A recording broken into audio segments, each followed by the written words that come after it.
So, as you guys might know, we had a slight mishap with the 1996 Ford F-150 down doing some visits in Mexico there. Well, basically the drive shaft exploded.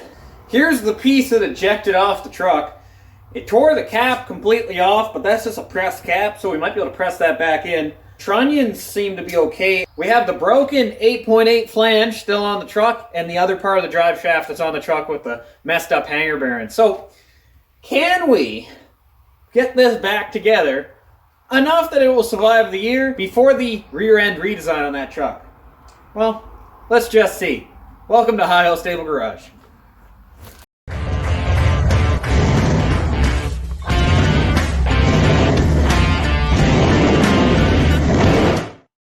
So yeah, as you can see, get inside here there. As you can see, broke the ears right off the flange, so we're just gonna yank that off. And then it also broke my hanger bearing piece here. So what I think we're gonna do is, when we remake this, the bearing itself on this is likely okay. It's just the steel's all warped up. I have an extra hanger bearing, but we might even be able to bend that back. This drop bracket, we'll scooch it back a little bit so it's more happy on this. So I'm gonna zing this off, and let's zing this off.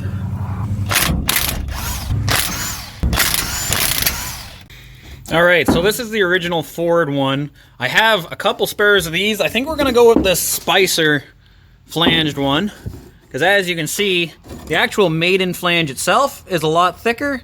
The ears line up at the exact same spot, so that's okay. I think this one was a thicker cast up on the ear itself, but whatever. We're gonna replace it with this one, and then as for our two caps, I was looking around, I didn't have anything, but I have this old U-joint here, so we're gonna steal two caps off of this, as long as their rollers are all okay. It only has to last this year, because we're gonna be switching to a one-piece. I have a couple shafts over there to make a brand new one-piece shaft there, but I don't wanna do that for this year, because we're gonna have to adjust the length and everything when we do the rear end lower end. We're gonna basically take two caps off this, and that new flange, that will be able to fix our back piece, and then all we have to do is fix our hanger bearing. So let's focus on this back piece first. Let's put the flange back on this drive shaft here.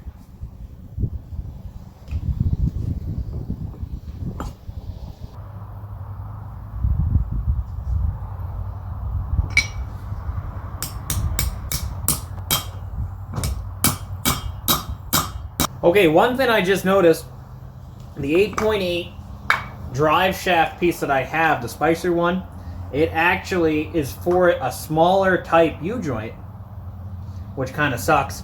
So what we're gonna have to do then is basically go get another 8.8 flange. I think I have another one here. I'm gonna go check, and I'll be right back. Alright guys, so we ran into a small situation. The other flanges that I have, they're all for a smaller type joint, like a quarter ton, almost like an Explorer or Ranger. Those 8.8s. I need a larger shaft diameter flange. So there's a couple ways I can go about this. I can get a new flange that will fit my U-joint.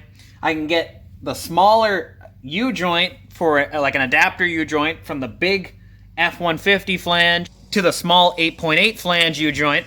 I could take the Ranger output off one of my drive shafts and cut and weld a new end onto this one. Those are all the right ways to do it. This is only a temporary shaft for this year, so you know what we're gonna do? We're just gonna turn and burn. So all what these little bits here are for is to stop the cap from walking out. Common thing in four-wheel drives is to tack weld the caps onto your yoke. So all what I'm gonna do is just fully weld my my cap right onto the thing. So yeah, at the end of the summer, when we do that lowering, we're really gonna have to change that out. But for this summer, it's gonna be 100% perfect and 100% good. So let's do that.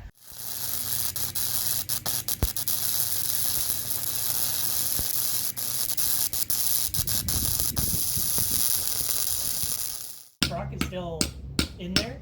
Okay. So as for the front shaft, I thought it was going to be savable the way it is, but I'll show you guys kind of what was going on there. It's not that good. So this is the front shaft off the truck. The bushing itself isn't the hottest, but it's only torn up a little bit. It's not that bad, but the main steel for the bushing is very, very bent out of shape. I tried to unbend it a little bit in the vise, but that's way too far gone, so I need to find a replacement for that. But when I took off the rubber, this is what I found. The bearing itself is pretty much smushed in, and it's no longer really a happy bearing to be alive. And then one of the more worrying parts is we now have missing teeth on our splines. It's only the very end, and we have spline engagement down to here. That tells me it's not the engine that broke that. That's the impact most likely to this. Most likely right there, I tell you the honest truth. Right there and right there. So that basically, it forces our hand. We got to cut this bearing off. Now, we have another hanger bearing here, but is it the exact ID? It's for a 250. This is a 250 shaft, but it's a custom made shaft, so I'm not quite sure. I didn't make this front shaft piece. This was made in a shop down in Moncton, so I'm not sure what kind of hanger bearing they used. Either way, we got to cut this old bearing off, so we're gonna do that, and we're gonna see if the one that we have in stock will fit. If it doesn't, you know, it pretty much just puts a halt right to this whole program. But if it does, we'll be okay. So I'm gonna cut this guy off, and then we'll just have to see. All right, so we got the hanger bearing off. There's my spline, or there's my flange piece. So we got the hanger bearing off there. Here's where it mounts. There's my splines. We're gonna go see if we have a hanger bearing that's gonna fit that. All right, so we're actually pretty lucky, which is good. The shaft that we have, that little brand new hanger bearing down there, is gonna fit that. So I'm gonna Zeus that guy on there, and by Zeus I don't mean the welder. You can't weld everything. We're gonna press that back on just with a big socket or a little punch, and we'll just work around it until it seats, and then we should be good to install that back in the truck. Even when you feel low, you can still go. Even when you feel slow, you can still go. Even when there's no hope, you can still go. I never answer to no, man, I still go. Go, go, go, go, go, go, go, go. Well, there we go, fellas. We got both shafts fixed up enough that they should be okay. This one has the new hanger bearing on it. Woo! This one has the new caps on it. But it should be all set to go in, but we kind of ran out of time weather-wise, so we'll have to pick this up another day. All right, so we're back. It's a nice sunny day out. We can finally kind of finish up this drive shaft. So let's swing on underneath there and take a look at that hanger bearing bracket that we built. I think we're gonna have to modify that just slightly for that new drive shaft and that new hanger bearing. So I'm going to install that drive shaft real quick, and I'm going to take you underneath, and we're going to kind of see where we're going to have to make that land. What I was talking about before, there's the drive shaft, and as you can see with the new hanger bearing on it and everything, it lines up perfectly fine with our mounting holes. See, as you can see, lines up good, but it has to be dropped down a little bit so our pinion angle isn't too bad on our rear end. So I already removed the hanger bearing bracket that we made, so I'm going to show you guys what we got going on. All right, hanger bearing bracket, there it is right there. We did a video on this, and it worked great for what it was, but small design problem, oversight. As you can see, the original was too low, so we cut and chopped it, brought it down, added gussets, all that stuff. The strength is fine. That's not the problem. The problem is when we made this, we accounted for way too much drop. So basically, it was stressing out the hanger bearing, twisting the rubber on the inside, and that might have been a contributing factor to why this little guy blew the drive shaft right out of it. So what we're gonna do a simplistic design off this, one gusset in the center, and basically we're gonna go bend up a new piece and try that. We're back in the big shop. We're gonna remake our hanger bearing assembly, and basically we're gonna start out with just getting some plain old measurements done, and we're gonna unbeefify this because it doesn't need to be as burly as it is.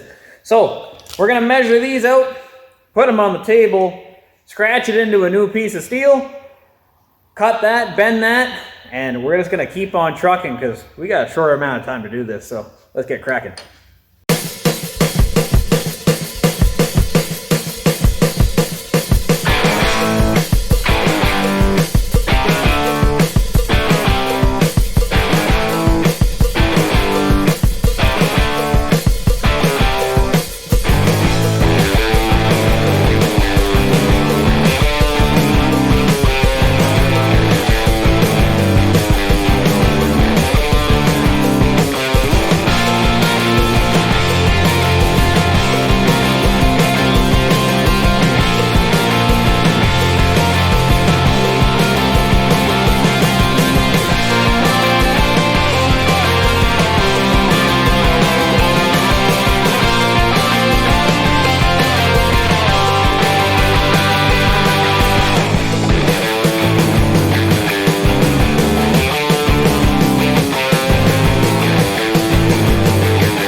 Hanger bearing block type deal. It's a really simple design compared to the other one. I should have just done something like this. Flat bent steel and 2 big triangles. Mounting plate. We left this side blank so then we can basically locate it with the drive shaft. But I will see you guys back at the barn. Let's go install this bad boy. Alright, so we got the drive shaft back in. As you can see, it's all torqued down. And hopefully that's going to fix our problem for the rest of the year. Now, hopefully we don't have to take this drive shaft off again for the rest of the year, but knowing how we beat on this poor old truck, you know, it's likely gonna happen again. I hope you guys enjoyed this video, and I will catch you guys in the next one with this truck really, really soon. All right, see ya.